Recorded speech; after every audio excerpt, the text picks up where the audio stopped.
Мы впереди всех на Северном Кавказе по смертности. Меньше всех мужчин живут в Осетии. Мы на первом месте по проблемам болезней желудочно-кишечного тракта, сердечно-сосудистых заболеваний, всех болезней, которые сопутствуют распитию алкоголя. У нас проблемы с демографией, с рождаемостью. И весь этот клубок проблем, о которых мы говорили, он показывает явно разрушение нашей ментальности и общего той платформы национальной, на которой мы живем. Да, оттуда были эмоции, они сейчас у меня есть. Не было никаких желаний, намерений кого-то обидеть, кого-то задеть или о ком-то сказать. Тем более религиозных. Мы живем в этой республике, я здесь вырос, я здесь воспитан, и меня знают многие старшие. Нету в моем характере намерения никогда и нигде ущемить кого-то или обидеть. То, о чем я говорил, не касалось Джоргубы.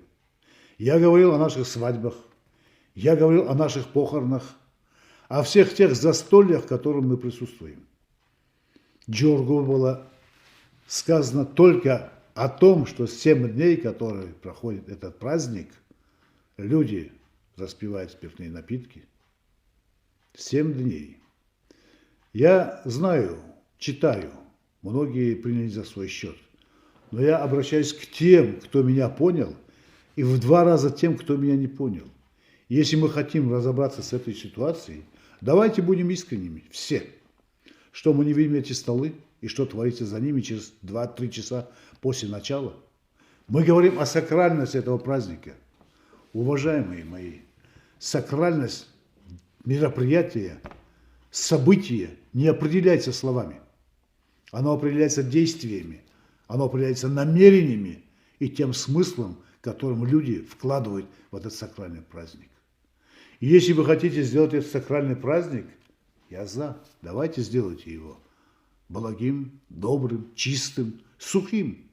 Давайте сделаем его пользой для всех. Почему нас должно объединять застолье? Нас должны объединять благие намерения, благие дела, на пользу нашим младшим, на пользу нашему будущему.